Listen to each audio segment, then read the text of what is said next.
The Prisoner is a British TV series that first aired in 1967. Over the past 50 years, a highly dedicated fan base has grown around the show, in spite of it never being a massive pop culture phenomenon. It's the definitive cult TV show, but not just because of its passionate following or its perpetual non-mainstream status. What makes The Prisoner feel especially culty is that if and when you actually engage with the show, it begins to feel like you're being initiated into an actual cult or a secret society, this way, imparting secret knowledge.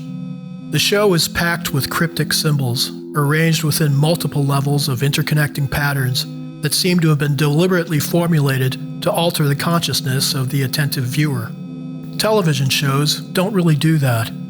The only other TV series I can think of that seems like an actual initiation into some kind of esoteric tradition is, of course, Twin Peaks.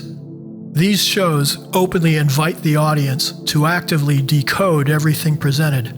Compared to more recent TV shows that are overtly allegorical, packed with esoteric symbols, and rather complex, The Prisoner is actually quite simple.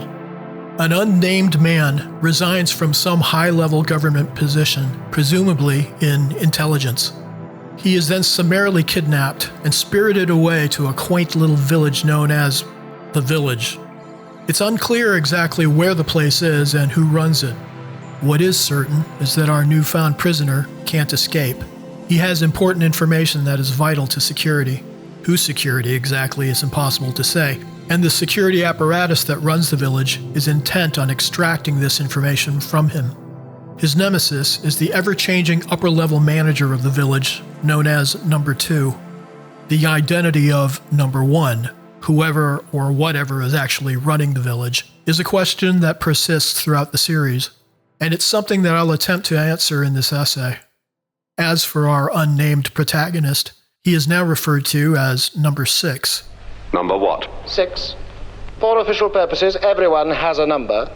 Yours is number 6. I am not a number. I am a person.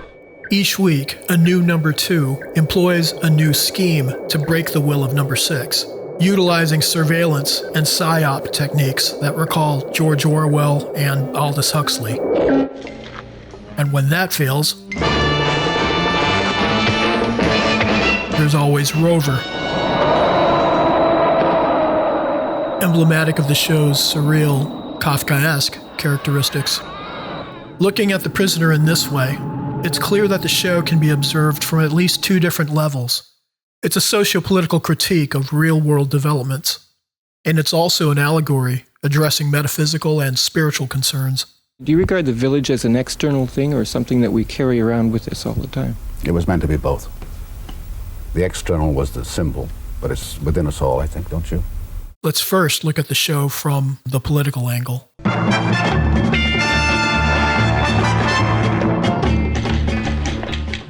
Plato, Aristotle, Voltaire, Rousseau, and the rest. Number 2 has just name-dropped a seemingly random list of philosophers. This particular group of thinkers espouse different ideas about government, some of which may sound bizarre to many of us today.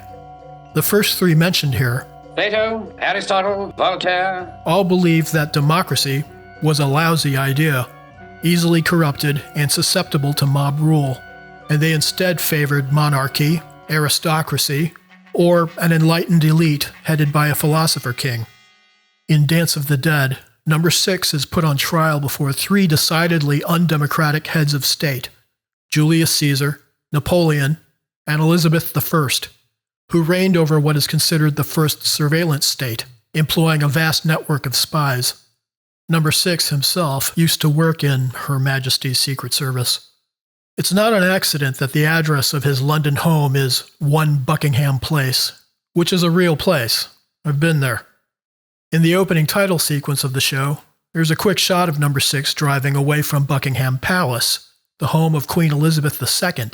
This shot is clearly referenced by this shot from The Crown, depicting Prince Philip feeling as trapped and frustrated as Number 6. Napoleon actually pops up a few times throughout the series. The subject of tonight's lecture is Europe since Napoleon, a hard, complicated 6-month study. Napoleon could have used it. There's even a scene where number 6 takes a moment to appreciate Wellington Arch, built to commemorate Britain's defeat of Napoleon. Plato, Aristotle, Voltaire, Rousseau.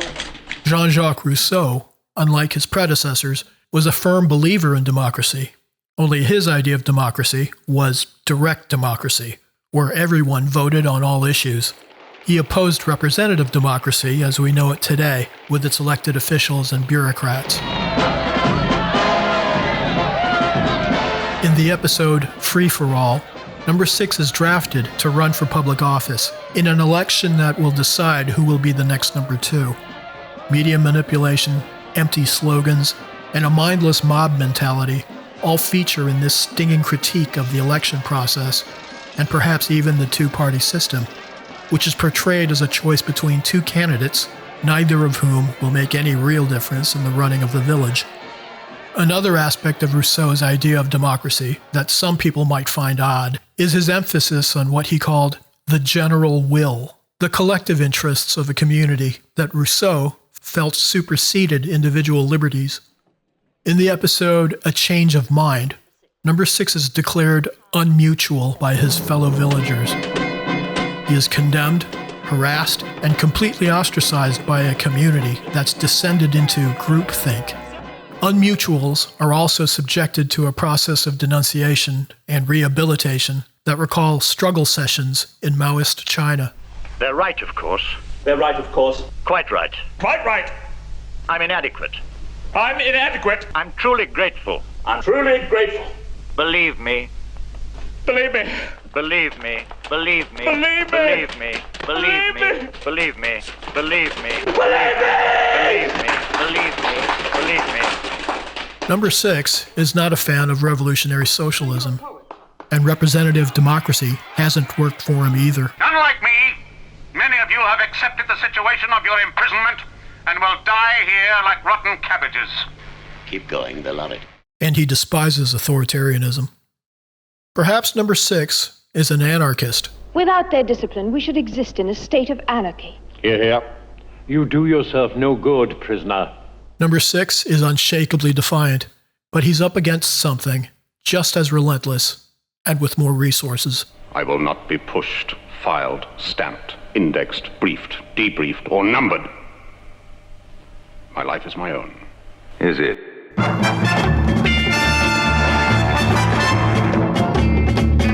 What would number 6 think of London today, with nearly 70,000 CCTV cameras throughout the city, running 24/7? With almost 68 cameras for every 1,000 people, London has the highest number of cameras per capita than any other city in the world, outside of China, which has the second most CCTV cameras per capita than any other nation in the world, after the United States.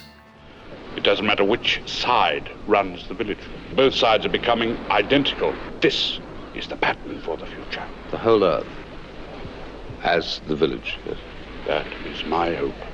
While the use of facial recognition technology in China is well known, its use is expanding throughout Western democracies, including the U.S., where private sector surveillance has become a way of sidestepping constitutional protections that have been weakened over the past 20 years. We want information. Information. Although the internet was still in its nascent stage in the 1960s, the village represents technology's ever-increasing capacity for data collection. You see, there's not much we don't know about you, but one likes to know everything. Number 6 tries messing with the algorithm by going against his usual inclinations. I can never remember. 1 lump or 2? It's in the file. Yes. Does not take sugar.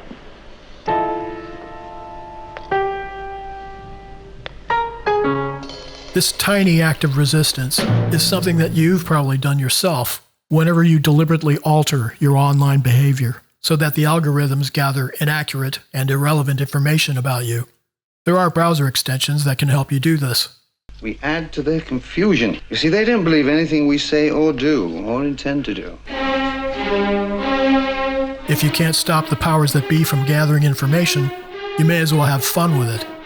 At one point, number 6 listens to the same section of music on every available copy of the same album for no other reason than to mess with number 2's head. He kept looking at his watch. What's he up to? Number 6 resists with every fiber of his being at every waking moment. Fascinating. He even resists in his dreams. But the village never stops trying to break him, with a seemingly endless variety of methods at their disposal. What in fact has been created? An international community. A perfect blueprint for world order. The village seems to be an early prototype for the sort of autonomous high-tech city-state currently proposed by Middle Eastern monarchs and Silicon Valley philosopher kings. As the traditional nation-state collapses from within, the private sector moves in and takes total control of the world and your life. Not only did the show's creators foresee this oppressive technocratic future, they also offer the way out, conveyed through the esoteric symbols that appear throughout the show. In order to explain this reading of The Prisoner, it's necessary to take a quick look at the key figure behind the creation of the show.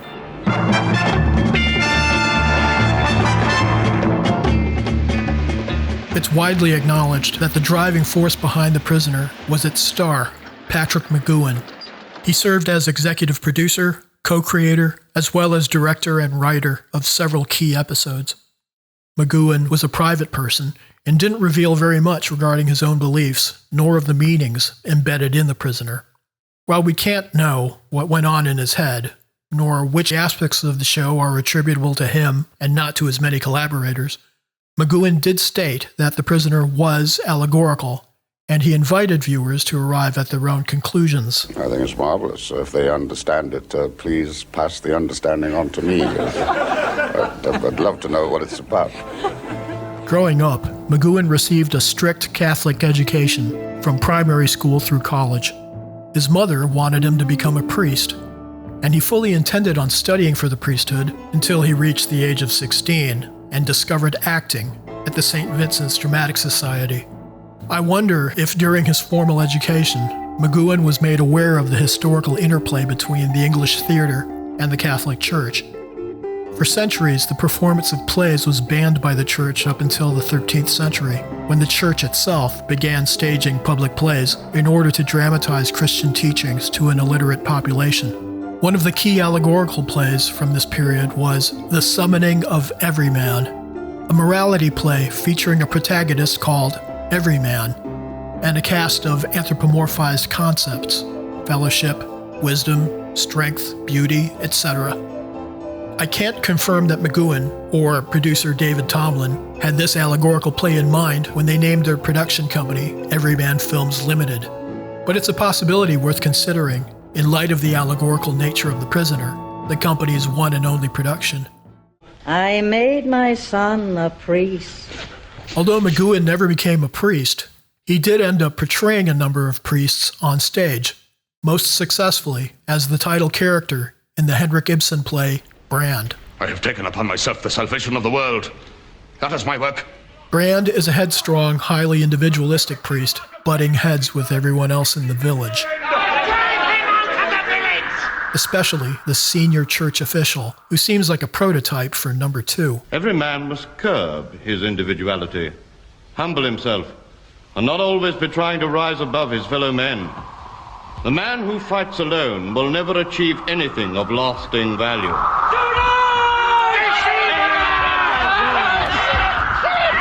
The voice of the people is the voice of God.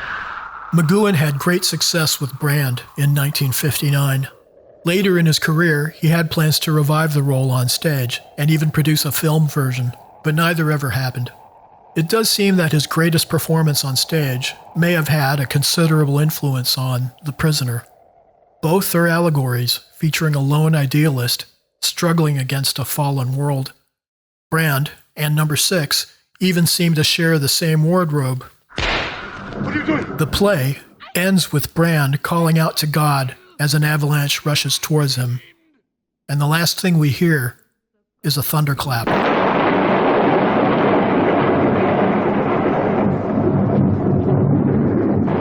Eight years later, The Prisoner opens with a thunderclap.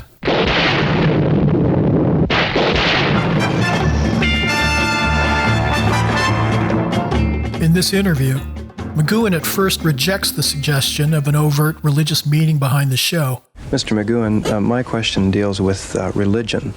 Yeah. I understand in reading a little bit about you that you are a very religious man, and I have interpreted a lot of the acts as having this content. No, I had never any religious inspiration for that whatsoever. But he changes his tune once the meaning of the word is presented as something other than organized religion. When I speak of religion, I mean a moral attitude towards life. I would think that's necessary, yeah. Okay, then. Is it fair to say that number 6 draws upon that? Is that the source of his defense? Is that how he gets up in the morning and faces another day in the village? I think that's a very good comment, and I think that it's probably true, yeah. I mean, moral force, which says I have a spirit of my own, a mind of my own, a soul of my own, and it's not all my own because it's joined with a greater force beyond me. I think McGoohan just let something slip. A greater force beyond me sounds like another way of saying God. And what McGoohan has briefly hinted at here is mysticism, the way the individual self can experience union or identification with the absolute, the infinite, the source from which the universe emanates. The mystic experience is at the root of most of the world's religions, arguably all of them. Perhaps McGoohan was familiar with one of the most popular Catholic writers of the 1950s and 60s, the Trappist monk and mystic Thomas Merton, who wrote extensively about the mystical experience, not just in Christianity, but in traditions throughout the world. Aided by meditation and other practices, mysticism is beyond words, transcends definitions. Because of this, all esoteric traditions use symbolism to convey this ancient knowledge. The Prisoner is riddled with many such symbols.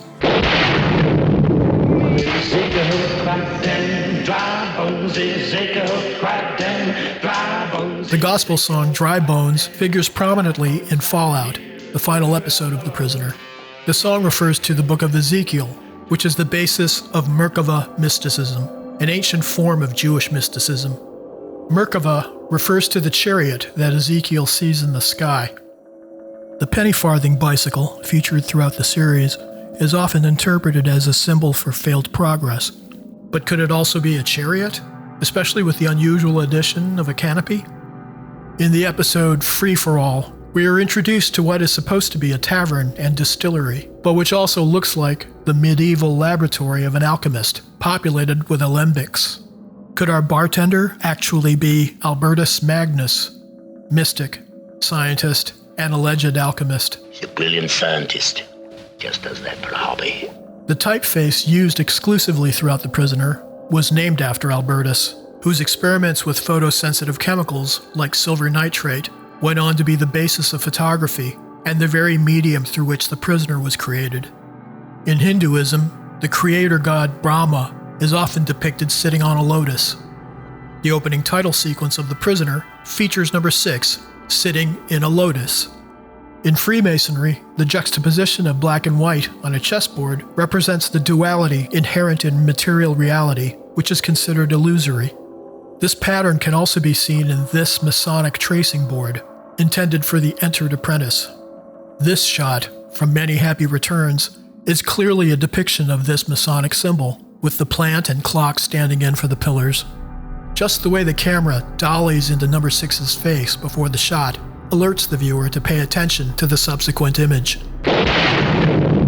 Even without explanation, these surreal, uncanny, and archetypal images have the cumulative effect of introducing the viewer to a completely different understanding of reality. This shift in perception is what points the way out of the technocratic surveillance village. I think progress is the biggest enemy on Earth, apart from oneself.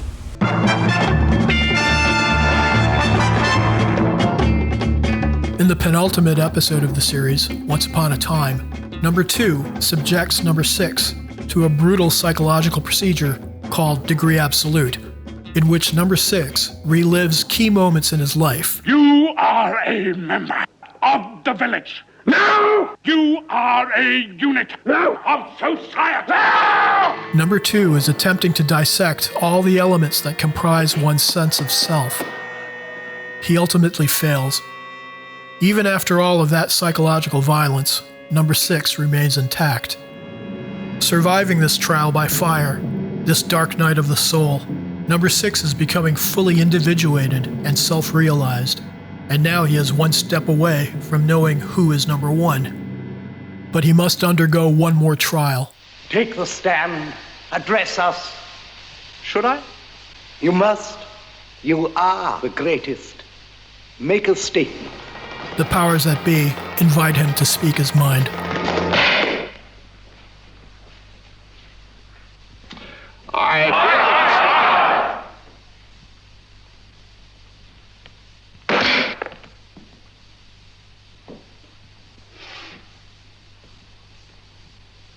I feel the violation of the power. Nevertheless.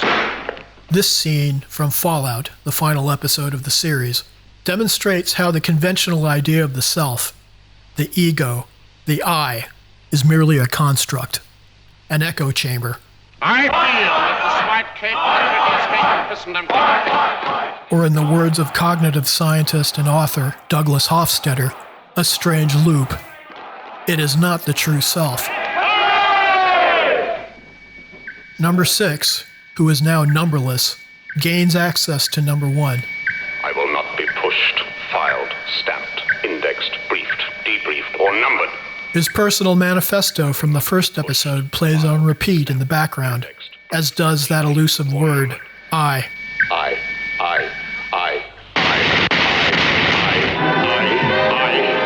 You ever wonder how the English pronoun for the singular first-person subject ended up looking so much like the Arabic number 1?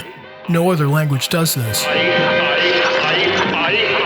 Its black and white mask, like the checkerboard floor, represents the duality that makes up our material world and our material selves.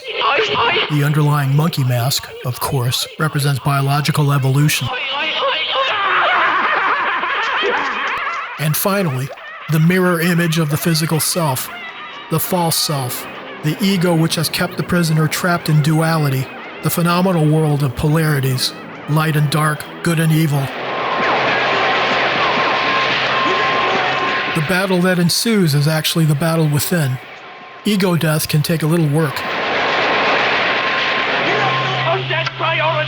The false number 1 is locked up in the missile and is launched out of sight.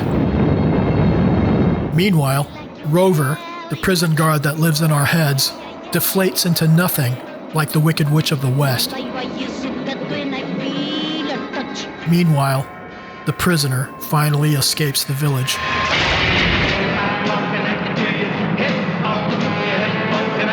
After a period of bliss, the next step is reunion with the true number 1, otherwise known as the One in Neoplatonism, the absolute from which we and the universe emanate. As the prisoner experienced this mystical union at the end of the series, the final shot does seem ambiguous. You could argue that the prisoner remains a prisoner, despite having escaped the village. This final shot could also suggest that the whole process is cyclical, perhaps alluding to the transmigration of the soul or reincarnation. True freedom simply doesn't exist on the physical plane, hence the necessity of transcending it. We remain trapped in our own villages, both our personal and private villages, and the collective and all too concrete villages we live in. But only insofar as we remain trapped in our false sense of self, our egos, the false number 1, transcend the material, and we transcend all cages. This is not to suggest that one should abandon any traditional form of resistance that one might find calling them. A resistance more political, active, and even revolutionary. We're run by the Pentagon. We're run by Madison Avenue. We're run by television. And as long as we accept those things and don't revolt, we'll have to go along with the stream to the eventual avalanche. The avalanche! Look! He's falling! But at the same time, the ultimate form of resistance, one that will set our time apart from the rest of history, will be the change that we make within. Yes. Within. Within. There is the road. That is the path. In oneself.